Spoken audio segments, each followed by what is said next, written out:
ખેડૂત મિત્રો નમસ્કાર। અત્યારે શિયાળુ સિઝનના વાવેતરની શરૂઆત થઈ ચૂકી છે। તો આગળના વર્ષે જોઈએ તો ચણાની અંદર ખૂબ સુકારા અને ઉપસુગના રોગ જોવા મળ્યા હતા। તો અત્યારે ચણા, ધાણા, જીરું જેવા પાકની અંદર ખાસ કરીને બિયારણને પટ આપવો જોઈએ। તો અત્યારે આપણી સાથે ઉપસ્થિત છે મેનકાઇન્ડમાંથી સિસોદિયા જોગીદાસભાઈ। તો તેની એક પ્રોડક્ટ આવે છે અને તેનો ડેમો આપણે લીધેલો છે અહીં આપણી દુકાન ઉપર શોપ ઉપર ચણાનું વાવેતર કરેલું હતું। તો તેની અંદર ઉગાવવાની અંદર આપણે જોઈ શકીએ છીએ કે આની અંદર 8 દાણા વાવેલા હતા અને આની અંદર પણ 8 દાણા વાવેલા હતા। તો જેમાં પટ આપેલો છે તો તેમાં ખૂબ ઉગાવો સારો છે અને છોડની અંદર રોગપ્રતિકારક શક્તિ બહુ મતલબ સારી છે। તો હવે આપણે તેને જ પૂછીએ કે પ્રોડક્ટ વિશે ડીપમાં આપણે માહિતી આપે।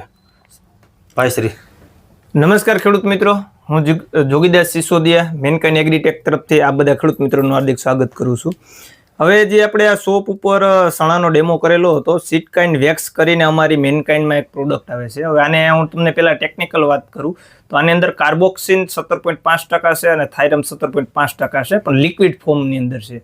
જે અટાણે માર્કેટની અંદર અધર કંપનીનું પાવડર ફોર્મ્યુલેશન આવે છે એનેથી સળિયાતું એટલે કે લિક્વિડ ફોર્મ્યુલેશન આપેલું છે। આને પાવડર ફોર્મ્યુલેશન અને લિક્વિડનો ફાયદો હું પહેલાં તમને જણાવું ને તો આ વસ્તુ ટૂંકમાં પાવડર ફોર્મ વાપરેલી હોય તો અત્યારે જે શિયાળુ સિઝનના જે પાક છે તે લીસા દાણાવાળા હોય, પાવડર ફોર્મ તેની અંદર હેરખો પટ લાગતો નથી, અથવા તો ઓવણીમાં વાવતા હોય તો ઓવણીમાં નીચે ઉતરી જવાનો પ્રશ્ન રહે અને જમીનમાં વાવ્યા પછી માટીની અંદર જે ભેજ રહેલો હોય એ પાવડરને પોતાની અંદર ખેંચી લે છે, જેથી કરીને રિઝલ્ટ પાવડર ફોર્મ્યુલેશનમાં ઓછું મળે।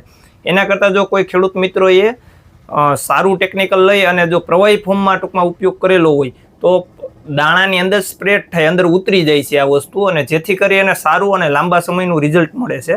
તો આ જ શોપની અંદર આપણે ડેમો કરેલો છે, આ તમારી નજરે તમે જોઈ શકો છો કે જે આની અંદર આપણે અનટ્રીટેડ દાણા છે જેને પટ આપ્યા વિનાના વાવેલા છે અને આને સીડકાઇન્ડ વેક્સનો ટ્રીટેડ કરેલો છે। બંનેની અંદર 8 દાણા આપણે વાવેલા હતા, તો આમાં પૂરેપૂરા 8 દાણાનો ઉગાવ આવી ગયો છે અને બીજા નંબરની અંદર કે ગ્રોથ તમે જોઈ શકો છો સારો છે।